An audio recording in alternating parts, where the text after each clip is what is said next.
our guest, Dr. Kwabena Duffuor, has been gracious enough to receive us here for an all-important conversation. Right, Winston? Yes, Kojo, you're right, for a very important conversation, a conversation on the Ghanaian economy, a conversation on fighting corruption, and of course, the Ghanaian dream. I know there are many of you who are interested in the Ghanaian dream. You are interested in the continuous reference to the Ghanaian dream and what that could mean going forward. So just in case you've been living under a rock all these years, let me tell you a little bit about our guest. In addition to being a governor of the Bank of Ghana, he's been a finance minister of the Republic of Ghana. But not just that. This is a person who has built his reputation in the corporate sector of Ghana. He's been a chair of the board at Accra Brewery Limited, Shell Ghana, EcoBank Côte d'Ivoire, State Gold Mining Corporation, Ghana Cocoa Board, Ashanti Goldfields, Ghana International Bank PLC, which actually is a creation of his, if you will, or an evolution of his making. And of course, he's a fellow of the Chartered Institute of Banking. Today, he serves as the founder and president of IFS. And he's also our gracious host here at the IFS, Dr. Kwabena Duffuor. Good morning and thank you. You got it right. I did, didn't Kwabena Duffuor. Duffuor, yes. Not Duffuor. Duffuor. Duffuor. Right. Duffuor. There you go. Learn something new every day. Exactly. When you say Duffuor, it becomes French. You know. Duffuor. Duffuor. I'm with you. A Ghanaian name. Yes. Okay. Duffuor, that's a Ghanaian name. Duffuor is a Ghanaian name. But when you say Duffuor, then it becomes... Duffuor is French. It's French. Duffuor is a Ghanaian name. Well, Ghanaians don't get more Ghanaian than you, Dr. Duffuor. And it's a pleasure to have this conversation with you. Especially at this time when your treasured Prempeh College has just lifted the trophy at the National Science and Maths Quiz. Once again. Once again. Yeah. We won. We beat all of you. Oh, yes. Is there any Prempeh boy here? Prempeh guy here? Any Prempeh guys? Oh, no, it looks like our crew is... But these days they confer, so... You have the freedom of doing that best too, eh? The whole world. Oh, wow. Prempeh. Yeah. Well, How did it feel when they lifted the trophy? I was going to go there to support them. By that morning, I had another engagement. I couldn't go. And Kwabena had made a shirt for me. But unfortunately, I couldn't make it. But I had to stay on this to watch. And when they lifted it, they'll bring it here. Every year when they do, they come here.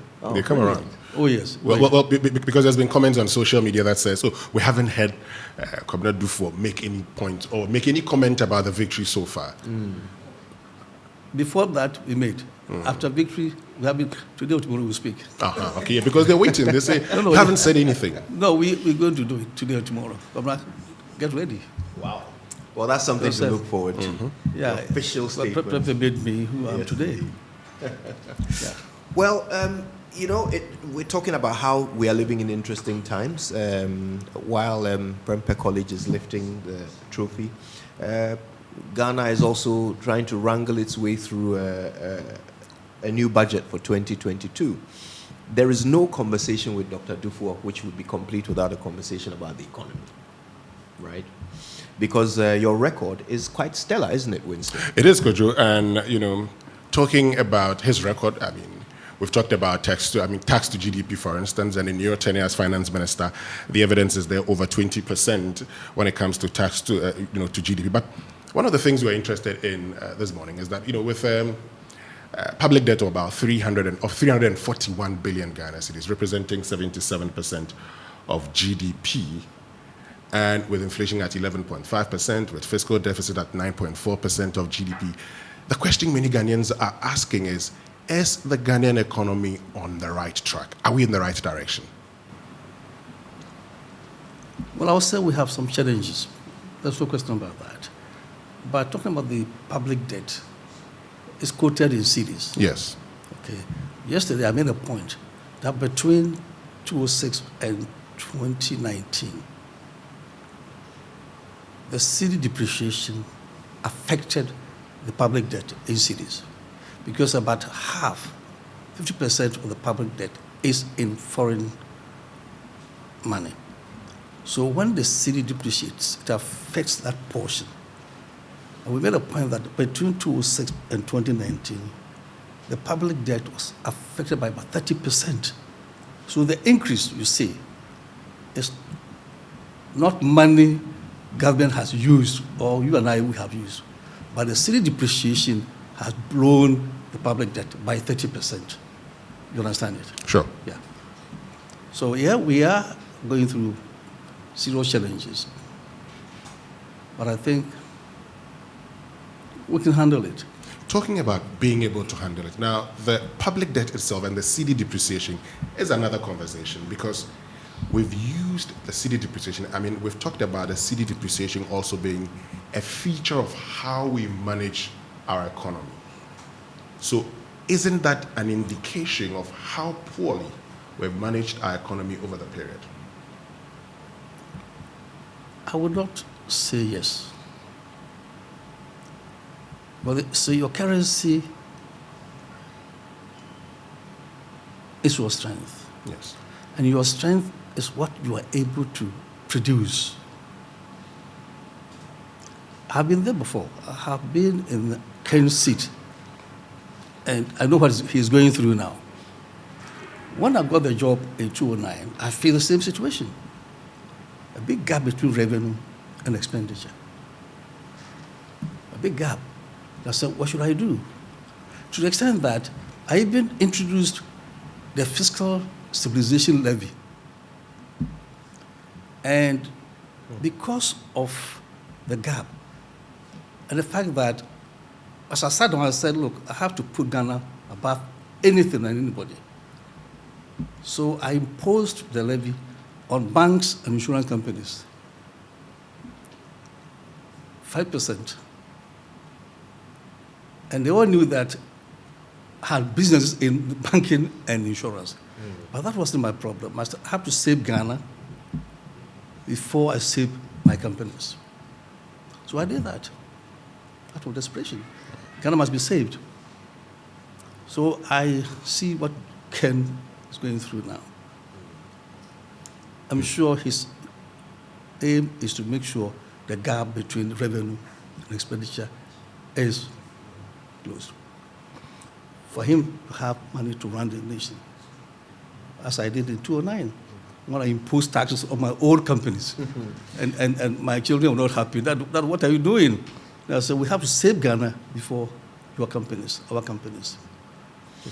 What do you make of his specific approach? He's taxing electronic transactions.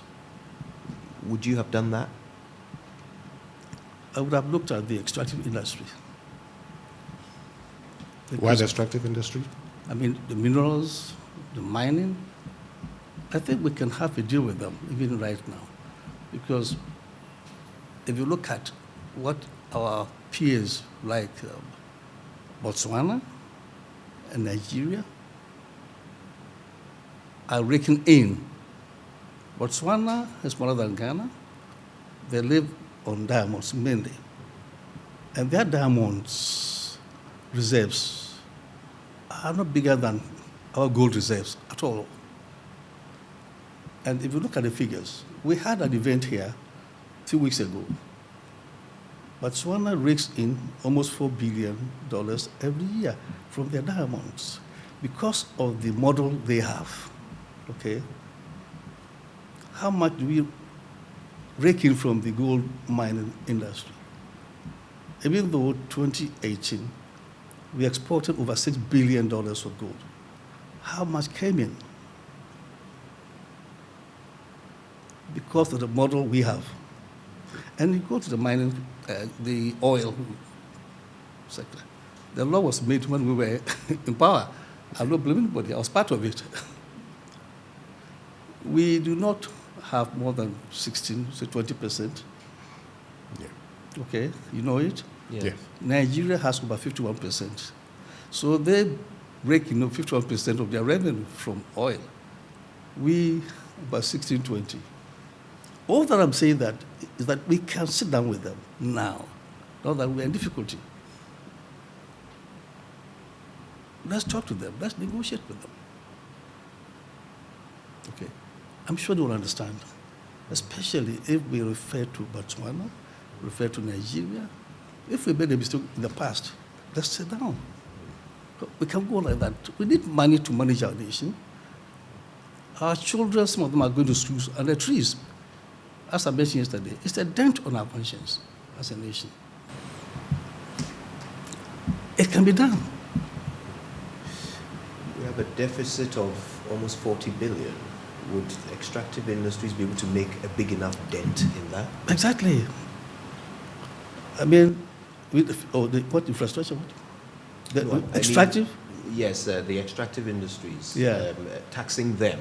Would that, sitting down with them? It's not taxing them. We've been part of the business. If we have, say, 60% of the oil, can we move to, say, 40 or 50? We're going to invest. We're not going to take it for free. We have been going to Eurobond market to borrow. Can't we go and borrow to buy shares in the oil business? Can't we go and borrow to invest in the mining industry? Okay.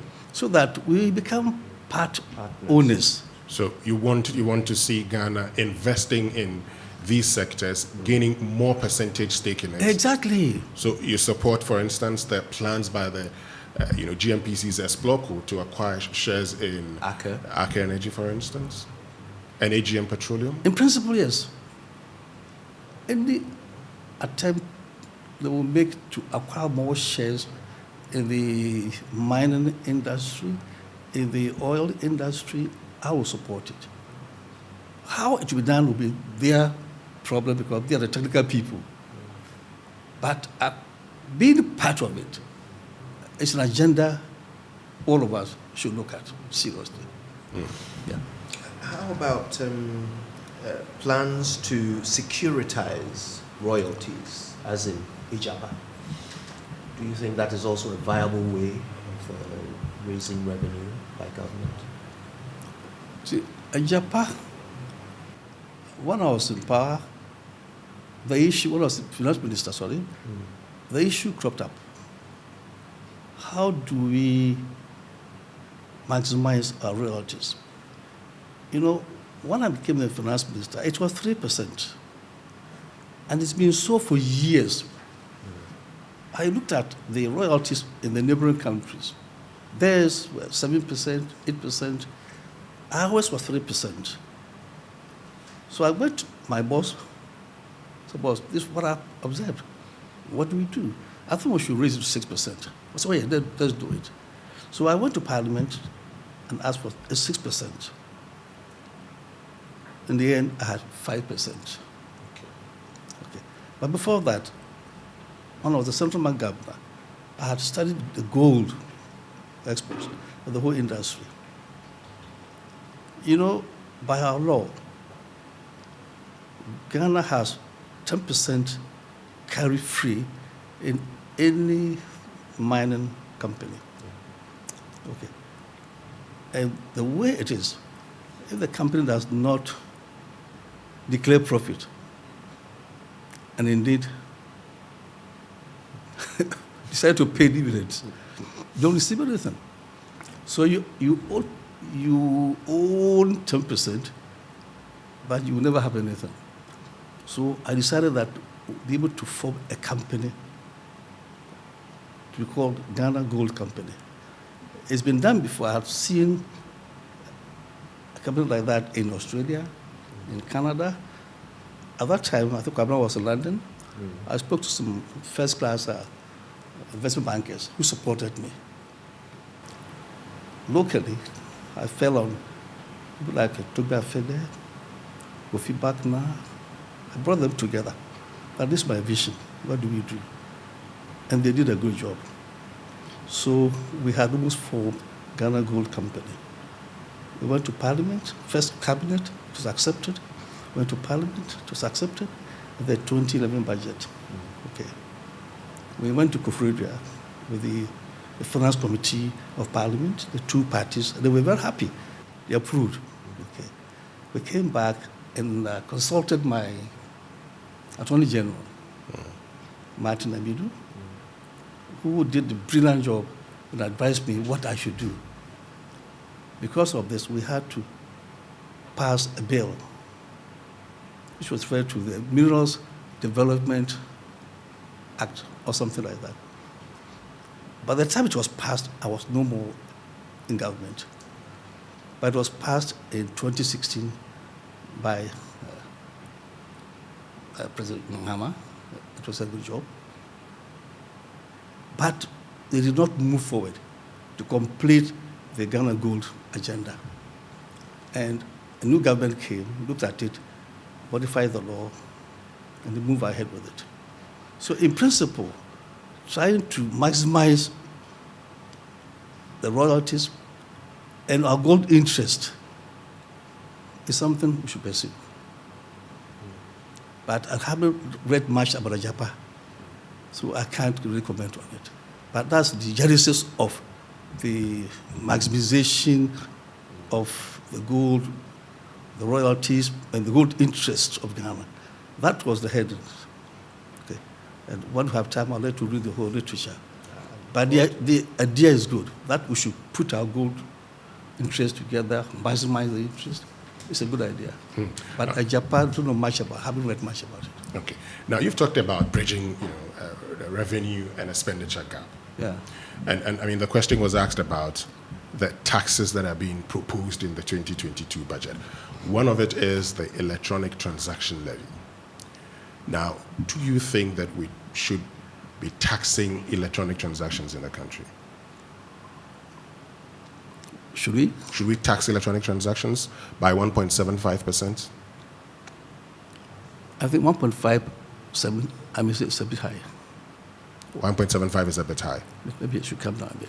Because it's the first time we're doing it.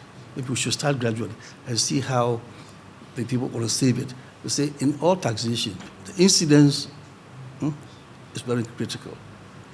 What I'm taking, how would the payer respond to it? And next year, will he be able to pay even bigger one for me? So the incidence of taxation in public finance is very critical.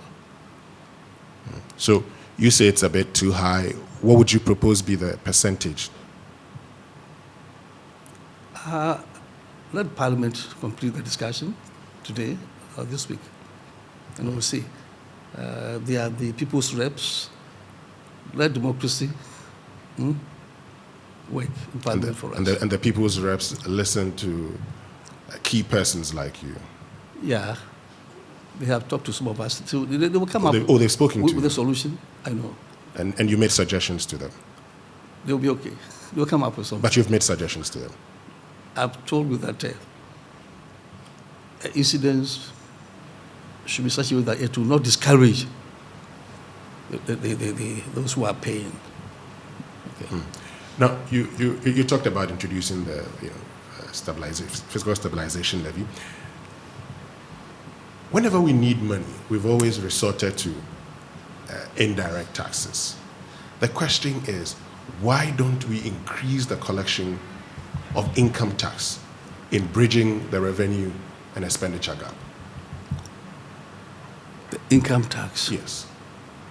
Yeah, here we have the formal and informal sectors, the two sectors. Those in the formal sector are very few. People like you are very few. The informal sector has a lot of people. And because of the business they are doing, and because we don't have people data about them, I mentioned this yesterday, it becomes very difficult to tax them. So income tax is a problem, but they all pay taxes. Yes. That's the difference between income tax and the other taxes. Income tax is a problem because of the nature of the work they do and the fact that we don't have data about them. You understand? So what we should do is to try to bring them into the formal sector. If we're able to do that, we'll be able to tax them because we have data about all these people in the informal sector. Talking about data, and again it becomes our excuse. should data be an excuse? Shouldn't we have figured this out long ago? Data is a problem. Those young people selling goods on the road, they make money. How do you tax them? How do you do it? Do you know where they stay? Do you know them? So should that not be the heavy lifting that government engages in to actually identify and locate all Ghanaians, especially commercial citizens, so that we can tax them? Is that not rather a better investment of time and resources to do that work so that we can then get the revenue from them? It's been a concern of almost, I'm sure, all the finance ministers. Bring all these people into the formal sector so that we can tax them properly. We haven't succeeded because, as I mentioned, data is a problem. Where they stay, where they do their businesses, where they bank, do they even have insurance? If we get them into such areas, they have bank accounts, they have insurance policies, okay, then they are moving into the formal sector where data will be available. The one interesting thing about the MOMO, that we are beginning to get them into the formal sector. Okay, so gradually we'll get them. So we should not do anything that will make them go down and grow the underground market business. Okay. But talking about data, for instance, today we're talking about persons known to tax authorities, persons who have tax identification numbers. Now that has increased from 4% of adults to 86% of adults. At least you know them. You know these are the number of persons who are known to you. Shouldn't we be moving beyond that into implementing electronic ticketing? And so when you buy and you pay, we can monitor how much you're making and then get you to pay the percentage due the state. Yeah, you are the fourth realm of government, aren't you, media? You have a huge responsibility in such areas. Start the conversation. Bring your ideas together. And we'll be able to get something to work with. But right now, I would not blame the GRA or even the finance minister or previous finance ministers. Attempts have been made to bring them into the formal sector. And we've had some challenges. Let's look at another point. Actually, if you don't mind, there's something I'm quite interested in the E-Levy conversation, and you made a suggestion that perhaps as a first-time tax, it shouldn't be so expensive. I listened to your lecture yesterday, and you actually had a little bit more to say about the E-Levy. If you don't mind, I just want to read. I remember. Oh, of course you do, yes. You talked about how taxes or levies are imposed on incomes and gifts and consumption and held properties or assets. Electronic transfers or payments are none of these. An electronic transfer usually represents a mode of payment or settlement, and indeed, modes of payment should not attract taxes or levies. This is because taxing modes of payment could lead to instantaneous double taxation, since the underlying income, the commodity, would have normally been taxed already. This makes the proposed e-levy problematic because it could be fraught with serious implementation challenges. This tax could undermine the Ghanaian digital economy, which the Vice President has been working on all these years. This suggests that even on a philosophical level, you don't think that the e-levy is a well-advised strategy. Would that be right? They should look at it again. You mentioned so many things. Bank transfers, what else? A lot of them. They should begin to take some of them out. Okay. It's not all of them that will lead to instantaneous double taxation. Not all of them. Some of them, like bank transfers and so on. So they should look at them. So let's look at the issue of jobs. And you've been talking about the Ghanaian dream, transforming the economy for job creations and all of that. We see in the 2022 budget statement the You Start policy, but when it comes to the issue of job creation in Ghana, how would you assess our efforts over the years in creating jobs for the youth and those who are unemployed? I mentioned yesterday that we have a lot of skill gaps in the system. Having a degree is okay, but you need a degree to go and work. You understand? I remember when I left university, and the VRA employed me straight from university. My boss had to show me how to even open a file. You understand? I had read economics and mathematics, statistics. I had no idea about a file opening. So he called me, Kwabena, he was a guy, I'm going to teach you how to open a file. And he taught me. 1, 2. You understand? Having a degree, it's not the same as having a background that to make you work immediately. The gaps must be filled, either through on-job training. That's why I talked about vocational training and education.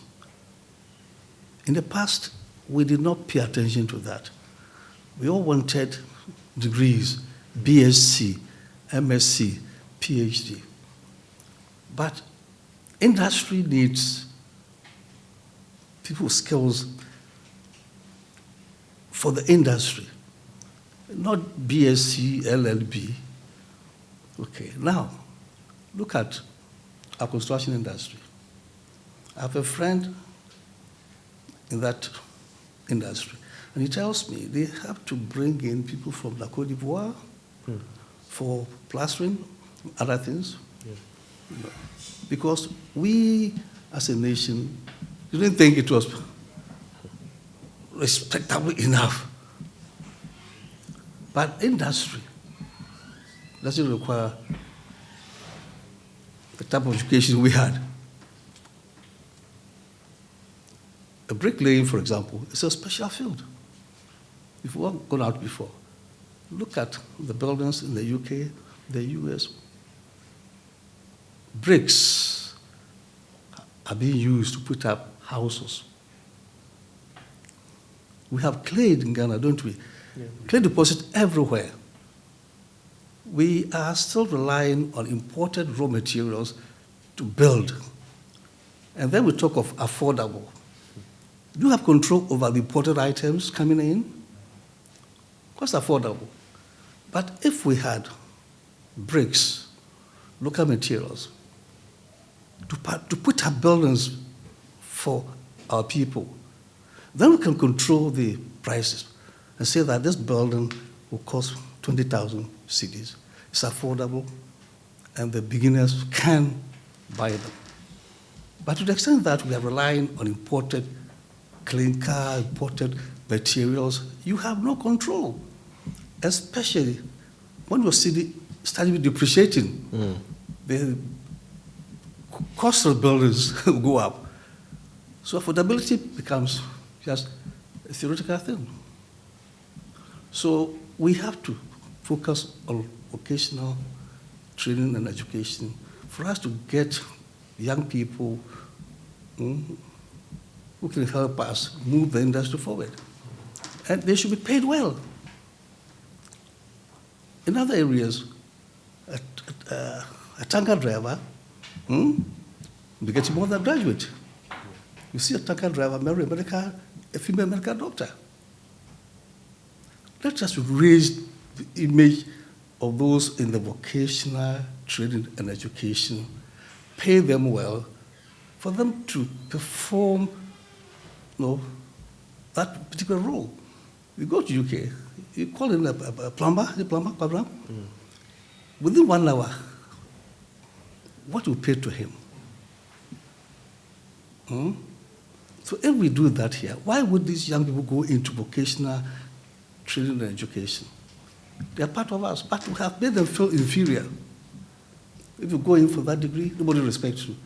Unless you have BA, MA, MBA, PhD, you don't build nations with such things. Industry needs vocational training and education. They will fill the gaps. So yesterday I was trying to emphasize, but I believe that the neglect of this particular type of education in Ghana, perhaps is a cost of what we are going through now. Unemployment. What do you make of the government's You Start program, wanting to spend some 10 billion Ghana cedis over a 3-year period to create 1 million jobs? I would believe that they are linking this to vocational training and education. Skills training as part of it. Sure. If it's linked to vocational training and education, if we're able to train our young people, give them the exposure they need to take control over industry, we will benefit from that. So the implementation is what, once again, we should look at. Okay. We do have skills shortages. There are several skills that we don't have enough of. If we're importing plasterers, then that's an indicator. What? If we are importing plasterers from neighboring countries, then that's an indicator that we have certain skill shortages. Yeah. Why isn't the economics kicking in so that those who have those skills will attract higher fees? Why are we still paying? Why are we still able to pay them so little for skills that are in such high demand? You see, it's management, and I always refer to management as a situational science. If you understand management, you must respond to the situation. Okay. You see, the scarcity of a commodity does not make it superior. No, except that it is scarce, and you have to pay for it. Okay? So if we have very scarce commodities that we are paying, again, they may think, oh, it's because it's superior. That's not the issue.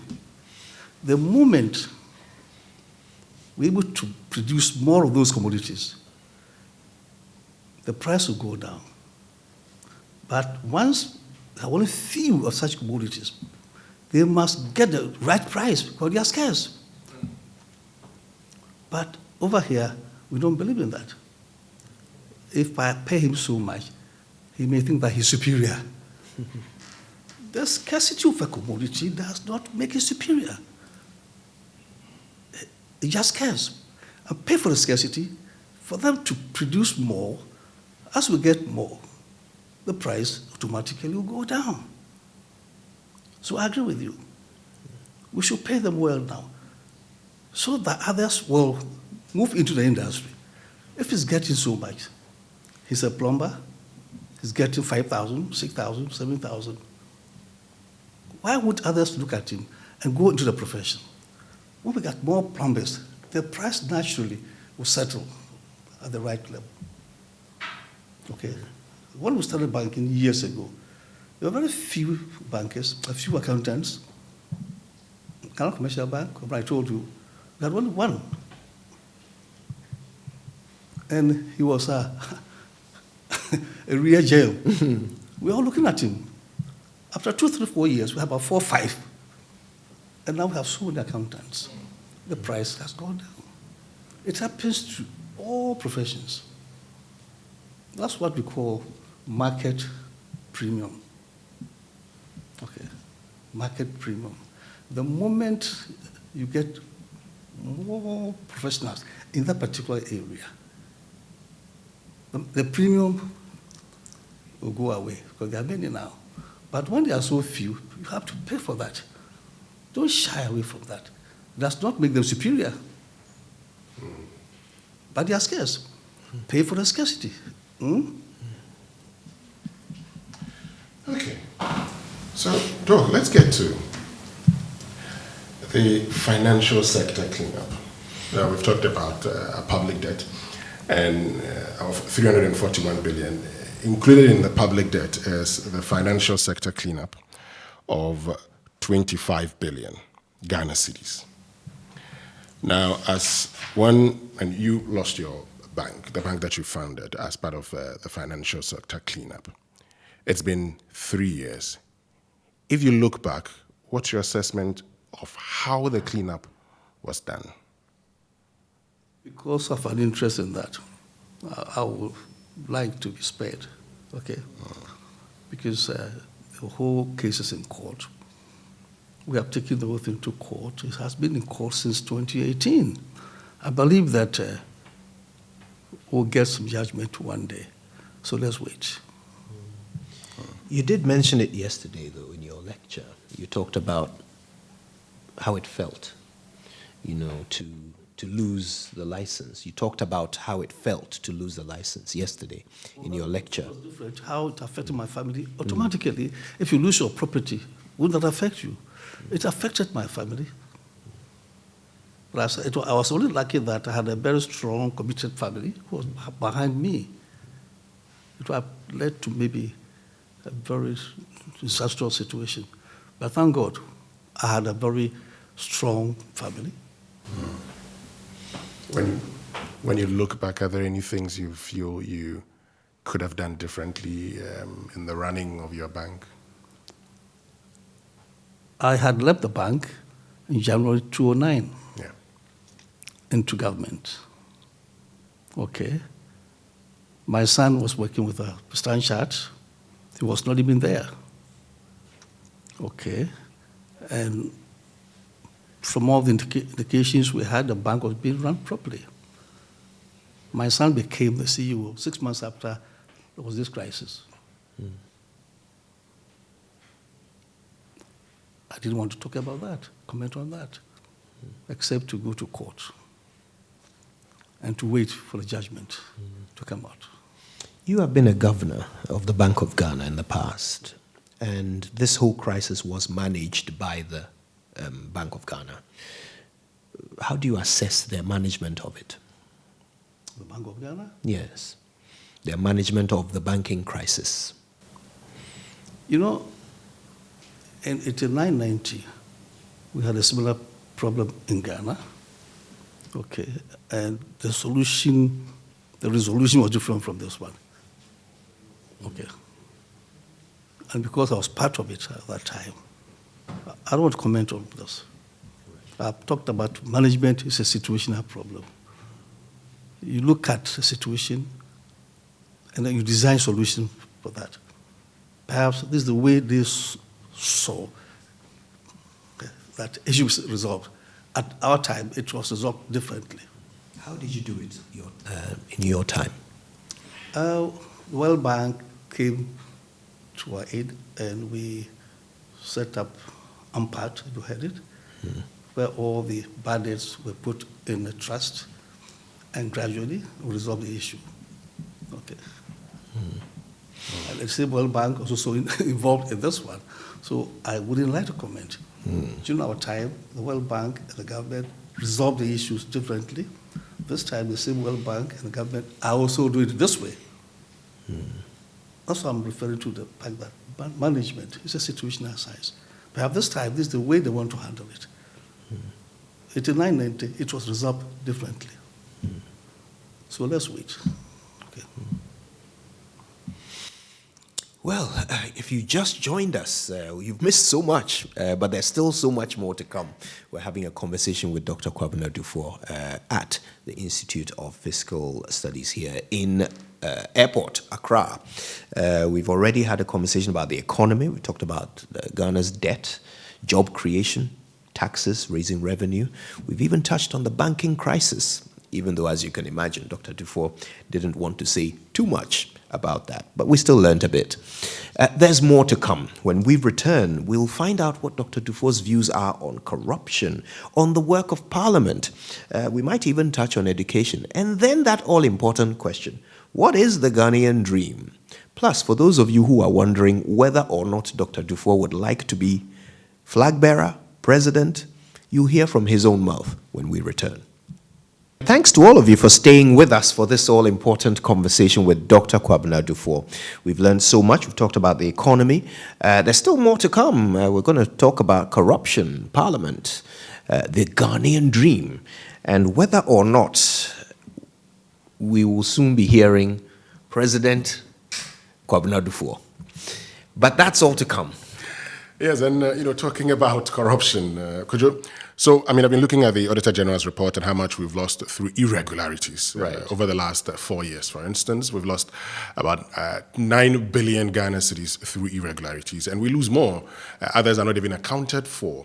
The question really is, how do we reduce corruption? Because you've been talking about, bridging the revenue and expenditure gap, and one of the things we can do, some have said, is to reduce corruption. But the question is, how do we reduce corruption in this country? Why is it so difficult for leaders when they're in government to reduce corruption, but seem to know all the solutions when in the opposition? So here you're relating corruption to political activities, or what? Is that what you mean? No, I haven't said that. I have said knowing the solutions. So we're expecting those and that's why I said in leaders. The public sector. I said leaders. So leaders. Yes, leaders. So not just, those who are politicians, but those within the public sector. Because our laws make reference to corruption in the public. If you bribe a public officer, if you do anything as a public officer, the question is, why is it so difficult for us to deal with corruption? Gentlemen, let us look at the issue of corruption properly. Let's look at our political system and the way we fund our elections. You understand? My own personal view is that we don't own our government as citizens. How? Okay, now let me explain it. Go ahead. Our system puts so much pressure on politicians to look for money to campaign. When they're campaigning, people support them. Especially if a person has tried, say, 2 or 3 times looking for a presidential seat. And over the years, people have been supporting him. When he gets to the position, those who have been helping him for, say, 10 years, will have a huge challenge with them. You understand? We have allowed that to happen. When I mentioned that we should take ownership of our government, what I'm saying that we should, as a nation, debate how do we support election financing so that when the president wins the elections, he has not won because so many people have paid, but he's done so because the state supported him. It's my own idea. Assuming we put up so much million for you to campaign, and EC is monitoring you, nobody else is paying any money to you. When you win, we have owned you as a nation. Anything you want, you have to pay for it. But we have thrown the politicians to the people to understand that you have to pay them for you to serve them. You don't accuse president, anybody for being corrupt. Who supported them? Why can't the state take a decision on that? That we want to own our political system. We want to own our leaders. But these persons that you're talking about, we'll come to owning our system, but these persons you talk about told us they were going to come to serve us and help fight corruption. That's the promise they made to us. Yes. So why do you make a promise to us, and then you come back and you say, oh, because of these things? He made promise. Yes. But you also observed, all of us observed, that people were bringing money to support them. Didn't you see that? If I promise you, when I come, I'll do this for you. And at the same time, you see that people are bringing money to me. to get the power. When I win, what do I do with those people?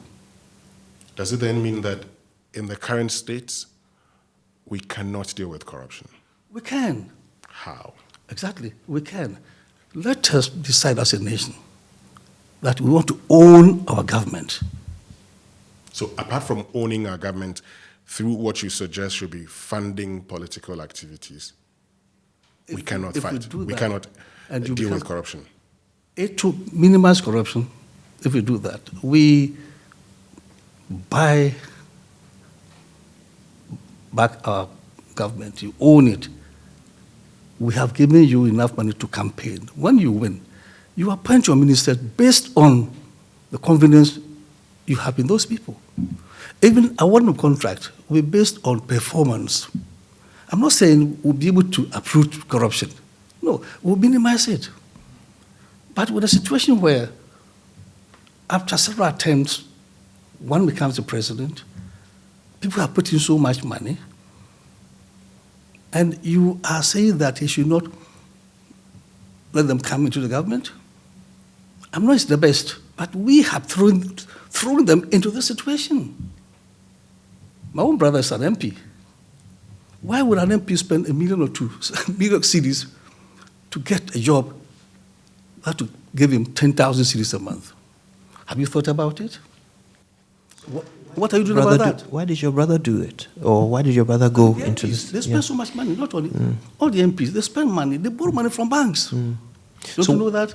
I'm wondering what insight you have from having a brother who has gone through that process. Why did he do it?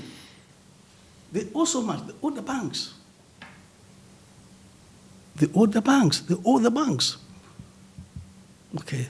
So what are we doing? What can we do to minimize campaign expenditure on these people? What can we do to insulate them from businessmen controlling them? What do we do? This model you... They're not angels. They're like all of us. So when we sit back and insult them, they are corrupt, they are this, they are that, I don't understand. Because we have thrown them into the hands of these people.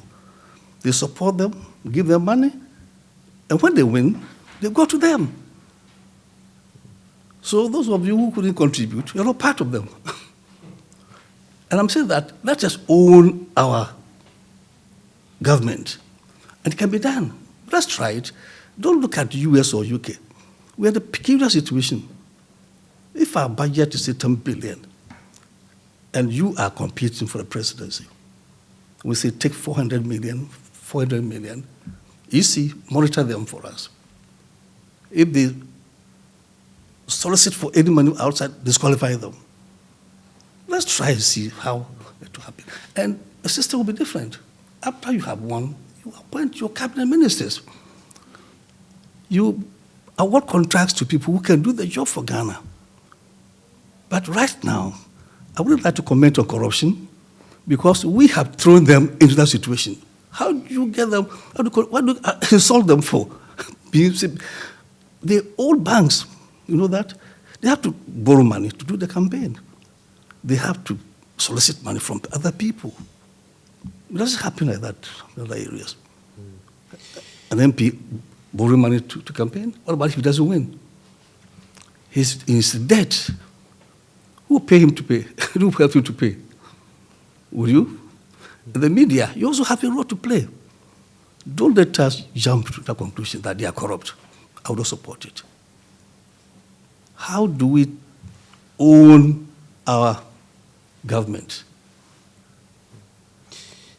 This is an interesting model. Have you seen it working in any other parts of the world? Don't let us look at anybody. I said management is a situational side. It all depends on your situation. It's been done differently in the UK, in the US. In the Ghanaian situation, what do we do to get a workable parliamentary system? Not look at what's happening in La Côte d'Ivoire, but the Ghanaian situation. What do we do? You have tried several times to become president. I've been supporting you 3-4 times. If you win, can you ignore me? Can you? I can see how it will be difficult. It's difficult, but what can be done? Let's have our own model. I can give you genuine business. I give you genuine business. It's expected that once, I give you a job and you execute that job properly, you certainly would make profit on the jobs that I have given you. That would not be, ripping the state off. Let's be careful. What's genuine business? You become my friend because you're supporting me. But see, I'm saying that we want to look at other nations, the way they do their things, but we are different here. Can't we have our own model? How do we own our government? By supporting those who are seeking for political power, so that we don't have too many people influencing them. How do we? I don't have a solution. I'm only making a suggestion. What do we do?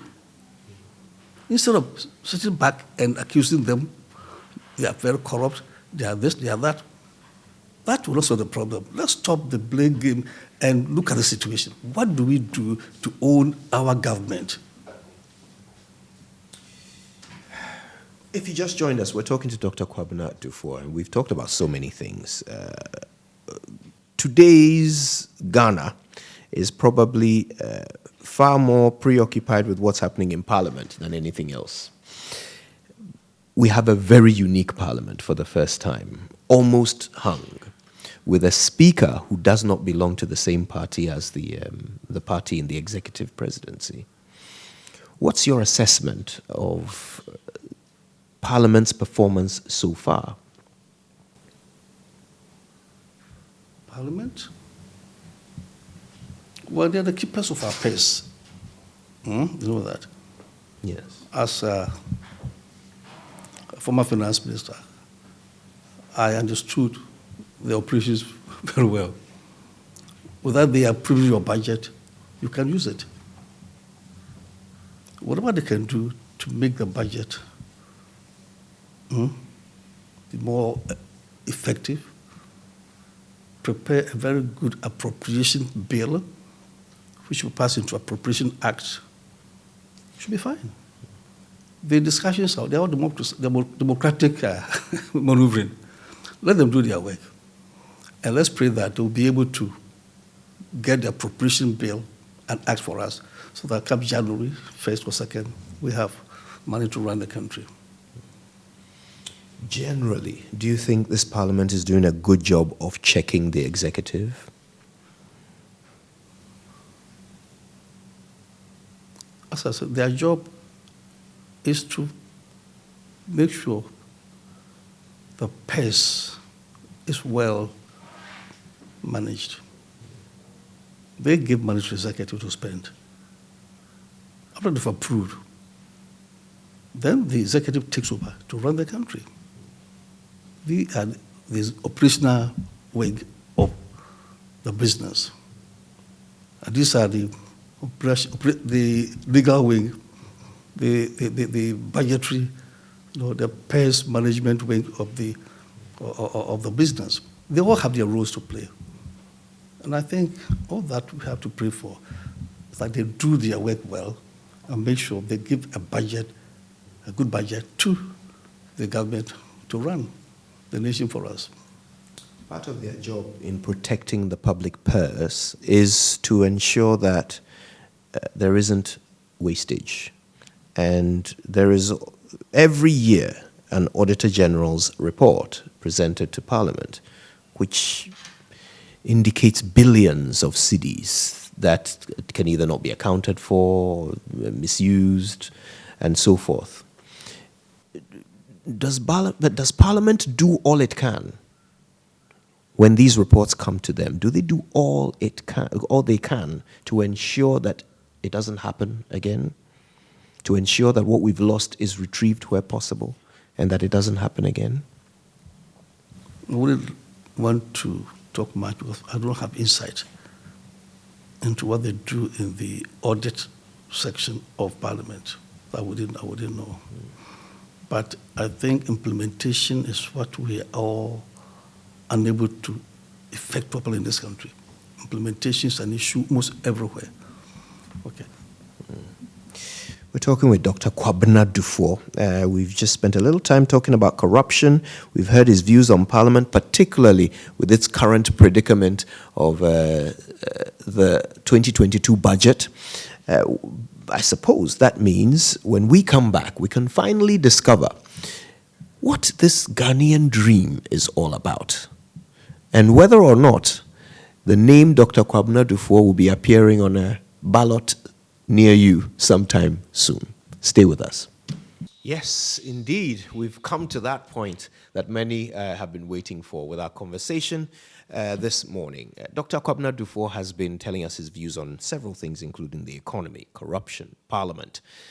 But of course, this follows his address, his lecture yesterday, which was labeled the Ghanaian Dream. Dr. Duffuor, what is the Ghanaian Dream? The Ghanaian Dream is referring to an opportunity that every Ghanaian will have to rise up and achieve and become whatever he wants to become. I say he or she wants to become, no matter the background of the person. I represent a Ghanaian dream in the sense that my father was a bricklayer, put down buildings in our area, then he became a cocoa farmer. But I had opportunity through cocoa farmers scholarship, a full scholarship to Prempeh College. Through Legon, I became a banker, managed a bank in London, became a central bank governor, and finance minister. Why? Because I had that opportunity. You understand? And through that opportunity, I was able to rise and achieve what I wished for. And I believe that there should be an opportunity for every young person, a girl, a boy, no matter your background. Whether your father is a fisherman, is a professor, it doesn't matter. You understand? Okay. My children took up their father being a governor, finance minister. What they want to achieve, they should achieve. But mine was a farmer, a bricklayer. If you go to Kumawush, this is a building my father put up when he was alive. You go to Domai Nkro, a lot of buildings, lovely. You go to Gambia number 2, his farms are there. But I had that opportunity. I entered Prempeh College. So Went to Legon. how do you intend to help create that opportunity for all?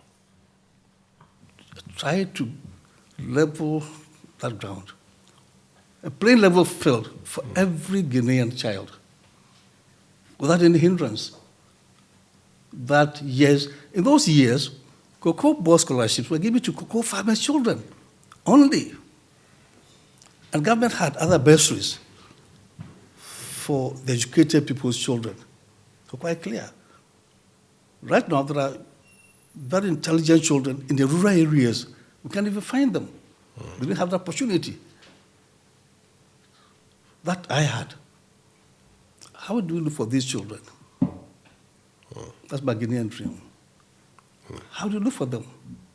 And you want to look for them by wanting to become president? Not necessarily. We were able to start putting shelters on those children who go to school under trees. They are still there. They're also Ghanaians. They are going to school under trees. When it rains, they run away. They are also Ghanaians. What can we do? What opportunity can we give to these children so that they can also rise up, go through what we went through to achieve their dream, what they want to become. What do we do for them? And I mentioned yesterday, it's a dent on our national conscience that we are here. We have our children in top-class international schools, don't we? And fellow Ghanaians, our children are also in the rural areas, don't have buildings to cover them. They are going to school under trees, and we are happy here, saying we are Ghanaians. What can we do? The Ghanaian dream is to give all these children opportunity to rise up, opportunity to achieve what they want to achieve by giving them a level playing field. So how will you, Dr. Duffuor, achieve that? How? Not only me, all of us will work together. All of us. The media, you have a role to play. You have a lot of information about our children in the rural areas. I watched one documentary, a school in one of the villages, the children were writing on the floor. How did you feel when you saw such a thing? They are writing on the floor. My grandchildren are going to Ghana International School. The Ghanaian dream is to create a level playing field for all Ghanaians, no matter their background, to be able to achieve what you and I have achieved now. You're all media people, first class. How did you make it? How did you make it? And those children condemned to those areas, no buildings, struggling in the rural areas. What can we do? The Ghanaian dream is simple as this. Let us create opportunity for all Ghanaians to rise and achieve what they want to achieve without any hindrances. Let us try to create a level playing field for them.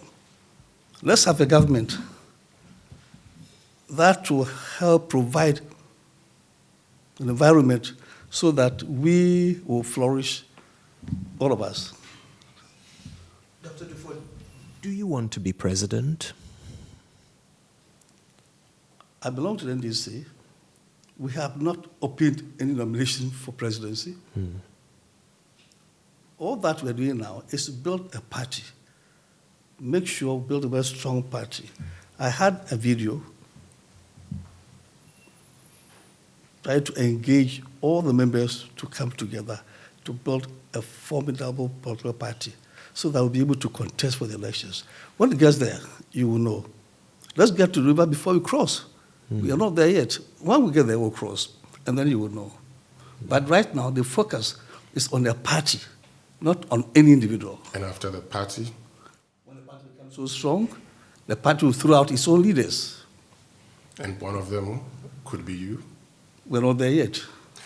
Talking about not being there yet, I've seen a video of you actually talk about possible running mates. So that's clearly a dream you have of leading the country, isn't it? My video, I never mentioned that. I'm saying that we should build a party to make it very strong. A stronger party will throw out its own leaders, and strong leaders, leading strong parties, will win any election. Okay, so there's a video where you talk about you, being a technocrat, young persons who are politicians, who are lawyers, they've been through parliament. In that video, you mentioned Harun Idrisu, Alban Sumana Kingsford Bagbing. We are not there yet. Don't mention any names. Yeah, but you mentioned them earlier. Don't mention names. No, isn't that an indication that you want to be president? We are not there.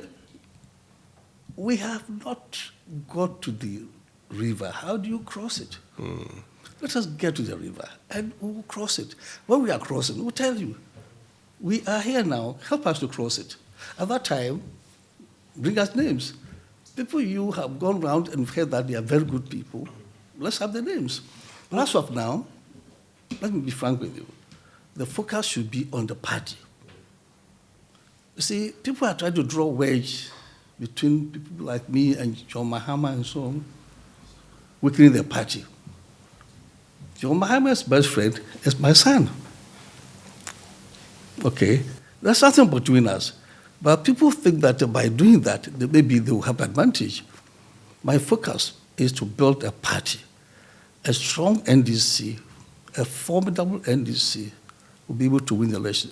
A house divided cannot do anything.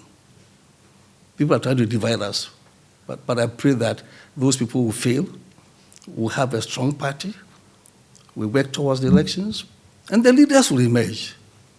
And then we'll win the elections to glorify God. What did you think of John Mahama's presidency? How would you assess it? What do you mean by that?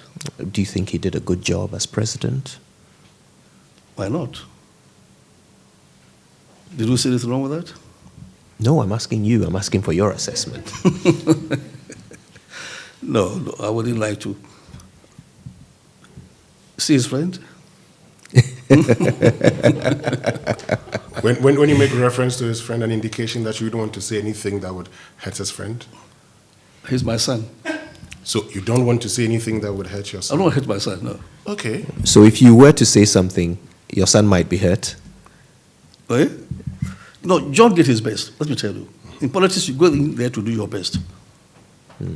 Was it good enough? Nobody has been rated as the best president in the world. When gets your time, you do your best, you go away. Another person comes to continue. You know what? I come from an area where when you inherit your brother, Los Manashanti, or your uncle, you don't go in there to talk about the bad things they did. It's a taboo. Okay. You only go there to correct what they did quietly and build on that. It's a tradition. I'm sure it's also in other tribes. Have you ever observed the swearing of a chief?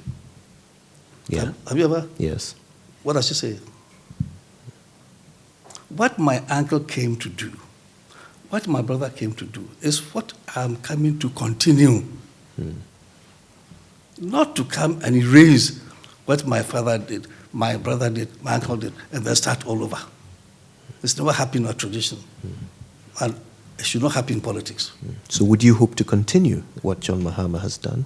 And look, I've been a governor. I continue from where my predecessor left.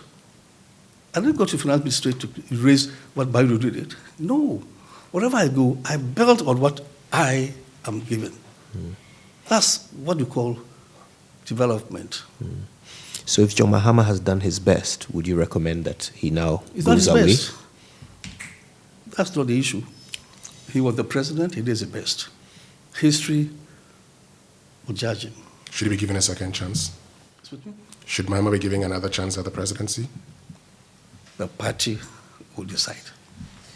That's where we will wrap it up.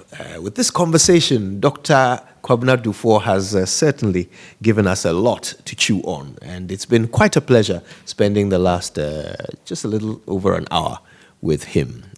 We hope it won't be too long before we have another opportunity to chat with you. My name is Kojo Yankson. And my name is Winston Amor. Have a good one.